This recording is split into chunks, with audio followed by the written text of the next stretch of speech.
Welcome everyone to फिनजोन। और आज है आपका 15 फरवरी को रात को मैं रिकॉर्ड कर रहा हूँ। ये ट्रेड जो मैं आपको अभी एक्सप्लेन करूँगा आगे वीडियो में, वो 14 फरवरी की ट्रेड है।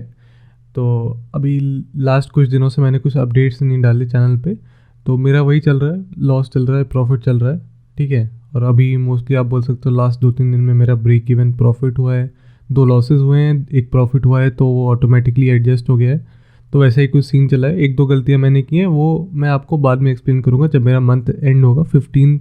आज जो ट्रेड मैं लूँगा नेक्स्ट फ्यूचर में, वो मेरा इस मंथ का लास्ट ट्रेड होगा। इस मंथ का नहीं, मतलब इस सेशन का, मेरा 30 डेज़ का जो सेशन था उसका लास्ट डे होगा, क्योंकि मैं 15 तारीख से मैंने कुछ चेंजेस लाए थे अपने स्ट्रैटेजी में, और 15 तारीख से मैंने उसको इम्प्लीमेंट किया था। और 15 तारीख के बाद आज का फरवरी का 15 है, तो आज मेरा लास्ट डेट रहेगा। उसके बाद मैं एक प्रॉपर वीडियो आपको डेडिकेटेडली बनाऊंगा कि इस मंथ मैंने क्या सीखा, मैंने क्या इंप्रूवमेंट किया, उससे क्या फ़र्क पड़ा, ताकि आप भी उससे कुछ सीख सको। तो चलिए हम लोग ये वीडियो स्टार्ट करते हैं। अभी आपको मैं अपना लाइव ट्रेड दिखा देता हूँ। यहाँ पे आप लोग देख सकते हैं मैंने ट्रेड ले लिया है 7700 पे, 82.7700 पे मैंने ट्रेड लिया है। इस वाले कैंडल पे मैंने ट्रेड लिया था एग्जैक्टली। और मेरा टारगेट जो है वो अराउंड है 82.8600 पे अभी रखूँगा मैं। और मेरा स्टॉप लॉस है 82.7225 पे, ठीक है। तो यही मेरा टारगेट और स्टॉप लॉस है, और इसका आरआर रेशियो जो है 1.9 है। मैं आपको ऑर्डर बुक में एक बार आपको दिखा देता हूँ। यहाँ पे आप देख सकते हो 1251 में मैंने ऑर्डर एग्जीक्यूट करा है, 4 क्वांटिटी एग्जीक्यूट करी 82.7700 पे। अब मैंने यहाँ पे अपना स्टॉप लॉस और टारगेट लगा देता हूँ मैं। पहले स्टॉप लॉस है 82.7225 पे रखूँगा मैं, क्योंकि 20.25 का इसमें टिक रहता है, तो मुझे 223 की जगह 225 रखना है। यहाँ पे चलिए हम लोग चलते हैं। Sell to square off stop loss limit 7225, ठीक है। यहाँ पे हम लोग स्टॉप लॉस लगा दिया हम लोगों ने। स्टॉप लॉस अपना एक बार क्रॉस चेक कर लेते हैं। 7225 पे स्टॉप लॉस है। फिर यहाँ पे हमने एक और अपना टारगेट भी लगा देते हैं। टारगेट होगा आपका लिमिट में 8600 पे लगाना है, 8600। यहाँ पे हम लोग यहाँ पे सेल लगा देते हैं, लिमिट ऑर्डर। अब ऑर्डर बुक में आप देख सकते हो मैंने अपना टारगेट और स्टॉप लॉस दोनों लगा लिया है। देखो मैंने यहाँ पे अपना टारगेट ये क्यों लगाया, आप देखो यहाँ पे कि मार्केट ने ये वाला जोन जो है वो बहुत बार टच कर दिया है। ये वाला एक रेजिस्टेंस जोन था। सबसे पहला टच आपका यहाँ पे हो गया, ये वाला टच है। दूसरा टच ये वाला है। तीसरा टच ये वाला है। चौथा टच यहाँ पे किया है आपका, और उसके बाद अब मोस्ट प्रोबेबली यहाँ पे ये ब्रेक कर देगा।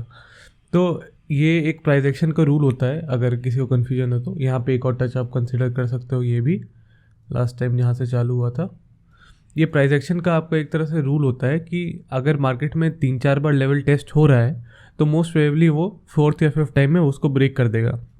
जितनी बार टेस्ट होता है लेवल, उतना ज़्यादा वो ब्रेक करने का चांस ज़्यादा बढ़ जाता है। तो यहाँ पे इसीलिए मैंने यहाँ पे बेट लिया है। प्रोबेबिलिटी ज़्यादा है कि एक फ्लिक में यहाँ पे एक फ्लिक आए, और उसके बाद यहाँ पे एक बड़ा सा कैंडल बन जाए, और फ्लिक में यहाँ पे मेरा टारगेट दे दे। मोस्ट प्रोबेबली अब देखते हैं कि मार्केट क्या जाता है। तो यही एक्सपेक्टेशन है। स्टॉप लॉस मेरा नॉर्मल आपका जो स्विंग लो था, यहाँ पे आप देख सकते हो स्विंग लो, इसके जस्ट नीचे एक टिक नीचे मैंने अपना स्टॉप लॉस रख लिया है। तो बस यही है। आप देखते हैं मार्केट स्टॉप लॉस दे, टारगेट दे, दोनों एक्सेप्टेबल है। लेकिन मैं आपको अपडेट करता हूँ, और आगे चल के मैं आपको ये भी एक्सप्लेन करूँगा कि ट्रेड मैंने क्यों लिया है यहाँ पे। वो भी आपको लास्ट वीडियो के लास्ट में आपको एक्सप्लेन कर दूँगा। तो आपने देख ही लिया होगा अभी मैंने कैसे ट्रेड लिया है वहाँ पे। तो सबसे पहले मैं आपको रीजंस बताऊंगा स्टेप बाय स्टेप कि मैंने वहाँ पे ट्रेड एग्जीक्यूट क्यों किया था, मेरी साइकोलॉजी क्या चल रही थी। देखो सबसे पहले हम लोग चलते हैं ऑर्डर बुक में। एक बार मैं रिफ़्रेश कर देता हूँ, किसी को कन्फ्यूजन हो तो। यहाँ पे मेरा प्रॉफिट हुआ था 360 रुपीज़ का। ऑर्डर बुक हम लोग चलते हैं। ऑर्डर बुक में आप देख सकते हो एक बार पहला ट्रेड मैंने एग्जीक्यूट किया था 1251 में। 1251 को मैंने बाई किया था 4 क्वान्टिटी। तो चलिए हम लोग डायरेक्टली चलते हैं अपने चार्ट पर। चार्ट में ज़रूरत भी यूज़ करता हूँ बाय द वे, और ब्रोकर में कोटक नहीं यूज़ करता। ये वाले कैंडल पे मेरा एग्जीक्यूट हुआ है। तो कौन से ब्रेकआउट पे मेरा एग्जीक्यूट हुआ है, अराउंड आप बोल सकते हो ये वाले ब्रेकआउट पे, ठीक है। ये जो 4 कैंडल स्टैच दिख रहे हैं सेम ट्रेंड लाइन पे, इसको मैं ब्लैक कर देता हूँ। यहाँ पे मेरा ब्रेकआउट जो आया था ये वाले कैंडल में पिछले कैंडल से ज़्यादा वॉल्यूम है, ठीक है। तो ये वाला कैंडल मेरा ब्रेकआउट कैंडल था। इसके मैंने हाई पे यहाँ पे एंट्री कर दी थी, हाई पे एग्जैक्टली मैंने एंट्री की थी। हाई पे एंट्री करने के बाद मेरा जो स्टॉप लॉस था वो अराउंड आपका ये इस लेवल पे था, थोड़ा सा हल्का सा नीचे रखा था, क्योंकि मोस्टली जब छोटे टाइम फ्रेम पे आप लोग ट्रेड करते हो तो ये बात आपको याद रखनी है कि आपको अपना स्टॉप लॉस एग्जैक्टली स्विंग पे नहीं रखना है, उसे एक टिक नीचे रखो या 2 टिक नीचे रखो अकॉर्डिंग टू दी वॉलेटिलिटी। ठीक है, अगर आप बैंक निफ्टी में कर रहे हो तो ऑब्वियसली आपको ज़्यादा बफर देना पड़ेगा स्टॉप लॉस में। अभी USD में उतना नहीं देना पड़ता है, 1-2 टिक से काम चल जाता है। ठीक है, तो ये चीज़ है। तो यहाँ पे मैंने नॉर्मल मार्केट क्या किया, मार्केट मेरे डायरेक्शन में गया। ठीक है, मैं ट्रेड लेते के साथ मेरे डायरेक्शन में गया, लेकिन मार्केट एक ट्रायंगल स्ट्रक्चर के वो ऑब्वियसली आता ही, क्योंकि यहाँ पे आप देख सकते हो ईजिली यहाँ पे एक रेजिस्टेंस है। तो आप लोग अब बोलोगे कि मैंने यहाँ पे ट्रेड क्यों लिया। तो देखो, जब भी मैं ट्रेड लेता हूँ तो मेरा जो टारगेट रहता है वो 1:2 का रहता है। ये बात आपको ही पता है, मुझे ही पता है कि ट्रेडिंग एक प्रोबेबिलिटी बेस्ड गेम है। अगर मेरा सेटअप यहाँ पे बन रहा है तो मुझे वहाँ पे ट्रेड लेना है और 1:2 का ही लेना है। अगर मैंने बैक टेस्टिंग करते टाइम या पिछले मंथ या उससे पिछले मंथ मैंने ये नहीं देखा था कि जब टारगेट लगा रहा हूँ तो वहाँ पे मेरा रेजिस्टेंस है कि नहीं है, तो अभी अचानक से मुझे रेजिस्टेंस को उतना वो नहीं करना है। पहला रीज़न तो वो हो गया। ठीक है, अगर आप बैक टेस्टिंग में रेजिस्टेंस को भाव देते हो, अगर आप जब टारगेट लगाते हो बैक टेस्टिंग में तो वहाँ पे देखते हो कि रेजिस्टेंस क्या है, उसके नीचे टारगेट लगाना है। देखो, बहुत छोटी सी चीज़ है, जो बैक टेस्टिंग में आपने किया है उसको एग्जैक्टली मिमिक करने के लिए आपको एक रोबोट की तरह अपने डिसीजंस लेने पड़ेंगे। अगर आप एक रोबोट की तरह डिसीजन नहीं लोगे, अगर आप छोटे छोटे चीज़ से डरोगे रेजिस्टेंस से, भाई टारगेट ऊपर नहीं जाएगा, 1:1 पे निकल जाते हैं, तो ऐसे क्या होगा, ओवरऑल आपका जो मंथ है वही इफेक्ट हो जाएगा। तो इसीलिए मैं एक set of rules he follow करता हूँ। अगर मुझे 1:2 लेना है टारगेट तो मैं 1:2 ही लूँगा। मेरा ट्रेड सेटअप बन गया है, 1:2 है, भले कितना भी रेजिस्टेंस रहे ऊपर फिर भी मैं 1:2 ही रखूँगा। ठीक है, तो ये अभी करेंटली जो मेरा सेटअप फॉलो कर रहा हूँ उसके बेसिस पे हो सकता है फ्यूचर में मैं चेंज कर दूँ, लेकिन अभी जो फॉलो कर रहा हूँ उसमें मैं प्रॉफिट लेते टाइम मैं रेजिस्टेंस को कंसीडर नहीं करता हूँ, ना ही सपोर्ट को कंसीडर करता हूँ अगर मैंने शॉर्ट किया हो तो यहाँ पे मैंने नॉर्मल अपना टारगेट लगाया था अराउंड इस लेवल तक का। देखो, अब यहाँ पे क्यों लगाया था, पहला रीज़न तो ये था, सबसे बड़ा रीज़न ये था कि यहाँ पे आप देखो ये वाला लेवल जो था, ये लेवल कितनी बार टेस्ट हुआ है आप खुद ही देख लो। ये चीज़ आपको भी पता होगा। ठीक है, आपको भी पता होनी चाहिए कि जब भी एक रेजिस्टेंस है सपोर्ट 2 से 3 बार से ज़्यादा बार टच हो जाता है, मार्केट उसको टेस्ट करता है, तो वो सपोर्ट रेजिस्टेंस बहुत वीक हो जाता है। तो वो वीक हो जाता है तो उसके ऊपर आप एक्सपेक्ट कर सकते हो तीसरे चौथी बार में कि वो ब्रेक कर दे। तो यही प्रोबेबिलिटी पे मैंने अपना पैसा बेट किया था। पहला चीज़ तो हो गया आपका यहाँ पे टच।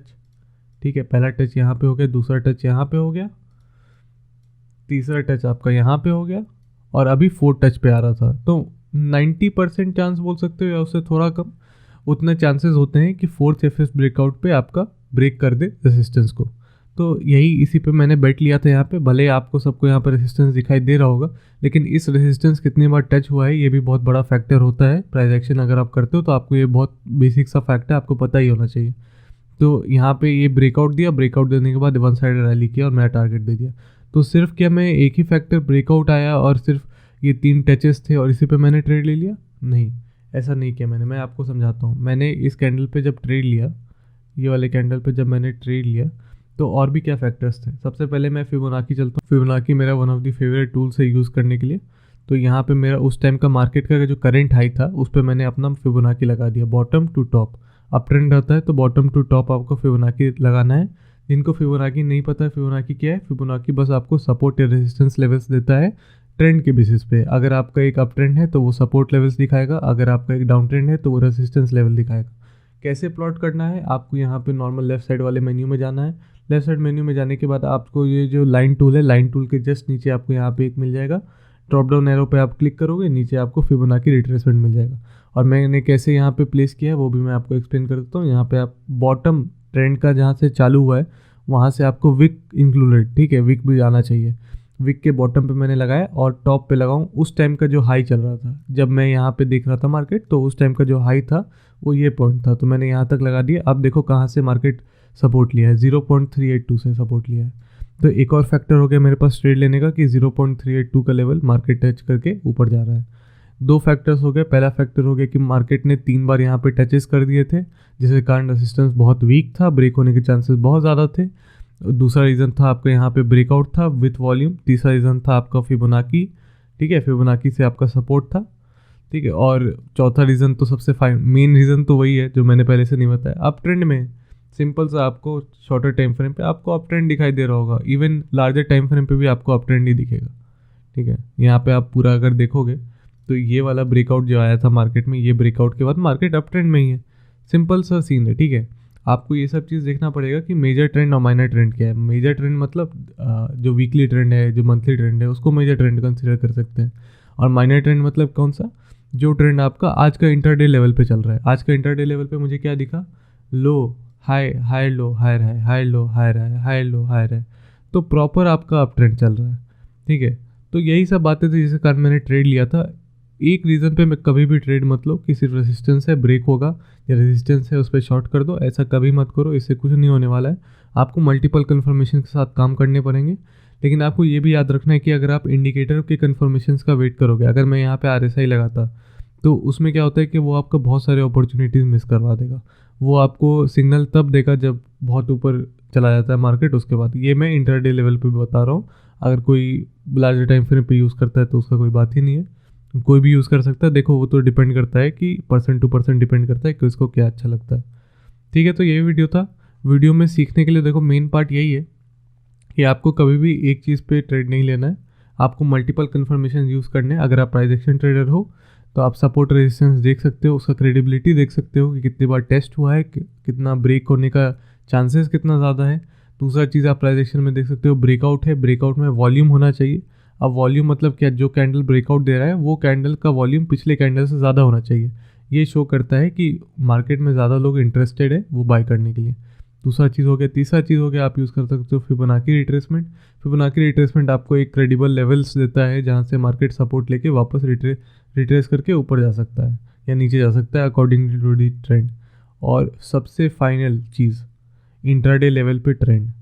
अगर अप ट्रेंड है बाय करो, डाउन ट्रेंड है सेल करो। कभी भी ऐसा मत सोचो कि बहुत ऊपर उठ गया शॉर्ट करो, कभी मत सोचो बहुत नीचे गिर गया बाय करो। ऐसा कभी भी मत करो, ऐसा ट्रेडिंग में वर्क बिल्कुल भी नहीं करता है। ठीक है guys, thank you for watching FinZone. अगर आपका कोई कन्फ्यूजन है तो आप कमेंट सेक्शन में पूछ सकते हो। अगर आपको किसी भी टॉपिक पे वीडियो चाहिए तो वो भी आप कमेंट सेक्शन में मुझे बता देना, और मिलते हैं नेक्स्ट वीडियो में। तब तक के लिए बाय बाय।